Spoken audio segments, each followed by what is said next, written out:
Hey guys, it's Heather from Kell of a Plan, and today I'm here filming a video for newbie planners called the Top 10 Tips for Happy Planner Newbies.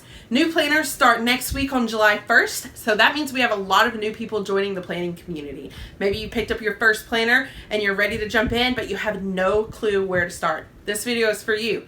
So, before we get into the top 10 tips that I have for planner newbies, I want to remind everyone that I have a playlist called Happy Planner 101 that has tons of videos for newbies. So if you're a newbie, when you're done watching this video, head to that playlist. I'll link it in the description, and I'll also link it at the end of this video so that you can check that playlist out and really learn how to use your planner to get the most out of it and to plan a happy life. So today I have collected and put together my top 10 tips for planner newbies. We're going to start with tip number 10, work ourselves down to tip number 1. Tip number 10, know your planner size. If you are using a happy planner, you need to know what size happy planner you're using. There are 3 sizes of happy planners. There's the mini, the classic, and the big. And the way to know what size planner you have is to count the discs. The mini has 7 discs, the classic has 9, and the big has 11. So this has 9, so it's a classic. Those are the 3 sizes of planners. There are also micro notebooks, and there are also half-sheet notebooks, but those are notebooks, not really planners. So we're just talking about the planner size. The reason that it's important to know your planner size is so that you buy the correct accessories to fit best in your planner. So if you have a mini planner, you're going to want to buy sticker books that say mini on the front. If you have a big planner, you're going to want to buy sticker books that say big on the front. And if you have a classic happy planner, you can buy the sticker books that don't say anything on the front about the size. However, don't get caught up in the size that's written on your sticker book. I do have a video that shows you why the size of your sticker book doesn't really matter, but if you want to buy the right sticker books, that is how you can tell. It's also important so that you buy the right accessories, whether it's folders or notebook paper or accessory packs or extension packs. If you know your planner size, then you can buy the correct materials for your planner. So know your planner size. Tip number 9 is to only buy what you need when you first start. Don't go crazy. I know that's probably easier said than done. You go to Michael's or you go to Joann's or you go to Hobby Lobby and you just see this wall full of stuff and you're like, I want to buy it all. But the problem is if you buy it all, you're going to get really overwhelmed. And when we get overwhelmed before we start something, we don't ever start it. We quit before we even begin. So my suggestion to newbies is to pick up 1 planner, pick up 2 to 3 sticker books, pick up a set of pens, maybe a pack of washi, and get started from that. And really learn your style. Learn what kind of stickers do you want. Do you use more decorative stickers? Do you use more functional stickers? Do you like black pens? Do you like colorful pens? If you buy just a few things to begin with, then you're not going to buy a whole bunch of stuff that you never use, and plus it just helps you to not feel super overwhelmed. If you buy too much, you're going to be really overwhelmed. I also suggest for newbies to only use 1 planner. This is coming from someone who uses 6, but if you start out using 1, it just helps you to figure out what works for you. My first year of planning, I used 1 planner for 12 months, and it really worked for me, and it also taught me what all I needed for multiple planners in the next year. So start small, and then as you learn your style and what you need, you can always expand. So that is tip number 9. Tip number 8 is to make a list of what you want to plan for. Make a plan to plan. I know that sounds silly, but if you really want your planner to change your life, because it has the capability of changing your life, you need to be purposeful in what you're planning. Take out a piece of paper and write down what are some things that you think you need to plan for in your life. Maybe it's your budget. Maybe it's your home cleaning schedule. Maybe it's your daily tasks. Maybe it's your job. Maybe it's your kids. Whatever it might be, make a list, because then you know what to put in your planner. That's a question I get all the time is, Heather, I don't know what to plan for. Well, take a look at your life. What are some things that you need? Maybe it's just gratitude. You need to plan to be thankful and have a part of your planner where you write things that you're thankful for so that you don't always get caught up in the negative aspects of life. Whatever it is that might help you, it helps to make a list to put in your planner. If you're not sure where to start, I have a video called Things to Track in Your Planner that will really help you to get an idea of the different things that you could put in your planner. So if you're not sure where to start with this list, I would suggest getting a piece of paper, turning on that video where I share Things to Track in Your Planner. You can just search Kell of a Plan, Things to Track in Your Planner. It'll pop up. And just as you hear me talk about things, if you think, oh yeah, I need to plan for that, you can add it to your list. But once you know what you want to plan for, that will also help you with number 9 when I told you not to buy too much stuff. Because let's say you're like budget. I need to plan our budget.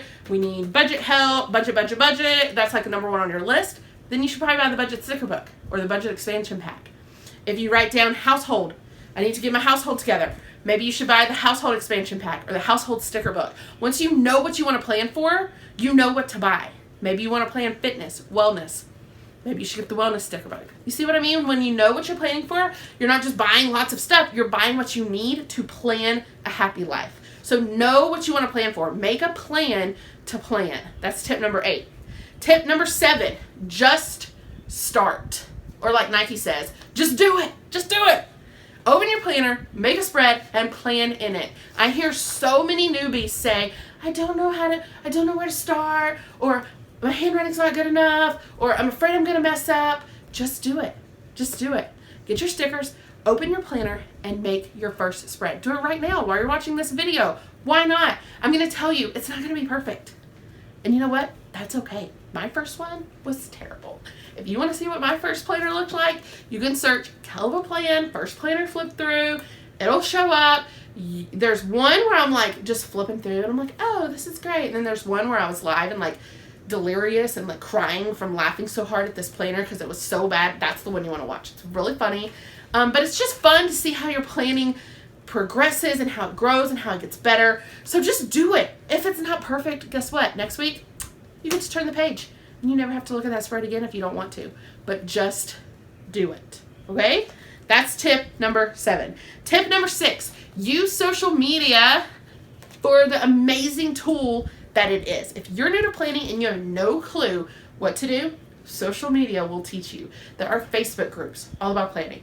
There are thousands of planner Instagram accounts that you can follow. There are tons of planner YouTube channels with videos that answer any question that you have. Look in the Facebook groups, make posts, ask for help. Go to Instagram, search #HappyPlanner, #BeforeThePin, #AfterThePin, #PlannerSpread. You will get so much inspiration that you will be on fire and want to plan all your weeks forever and ever and ever. Okay? Go to YouTube. Type whatever question you have in the search bar for your planner. You'll probably have a video show up. If you add Kell Plan to the end of your question, I'll probably have a video show up. I have lots of videos. And if I don't have a video, let me know and I'll make a video because I have lots of videos. Social media is a great way to learn how to make your planner work for you. Use it, get connected, dive into this community.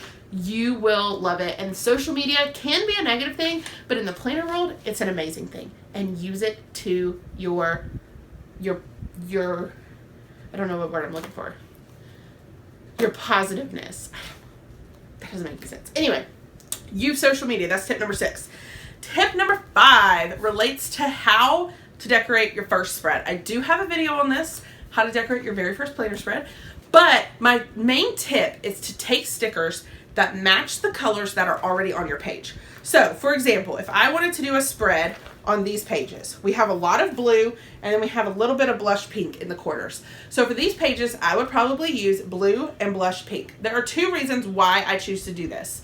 One, when you use stickers that match the colors that are already on the page, it creates a cohesive look that automatically looks better, more put together. It just looks like it was meant to be.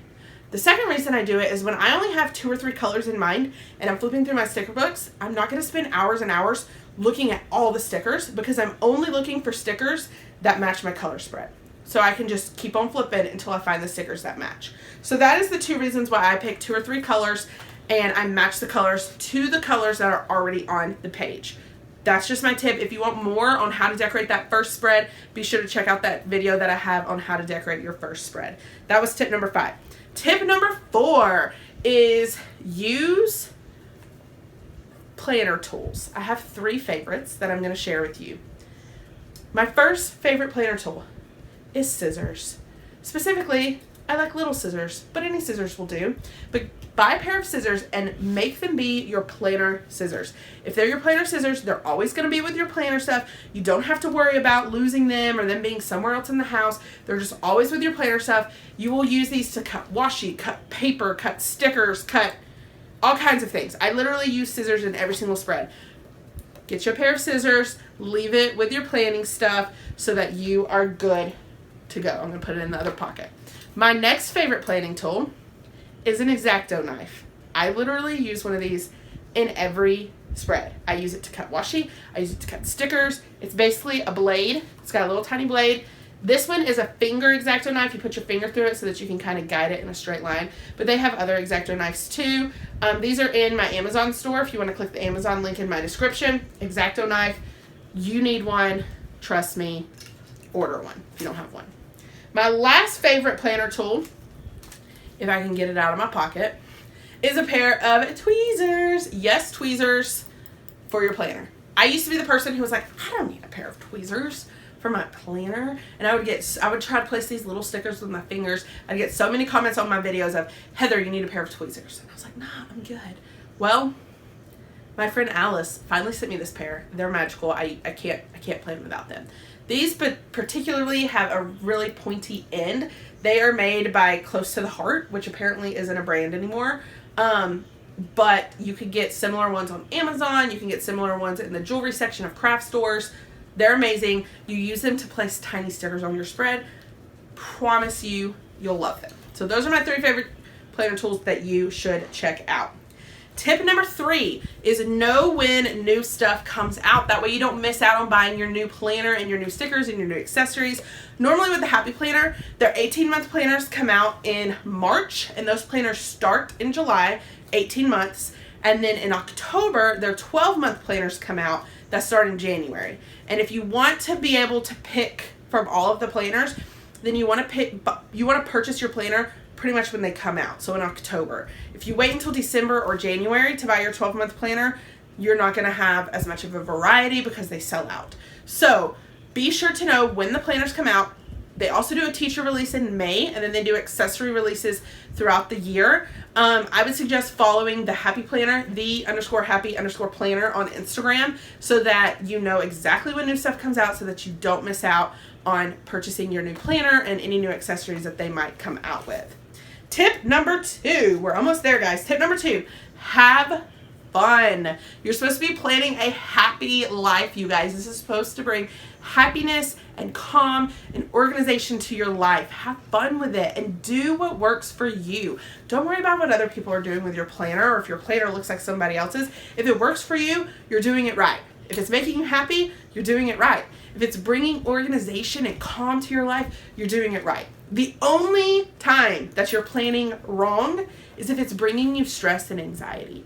Planning is supposed to be the opposite. It's supposed to get rid of stress and anxiety. So if it's bringing stress and anxiety in your life, you may want to step back and say, I need to find a better way to plan, because it's not supposed to bring stress and anxiety. It's supposed to bring happy and calm and organization.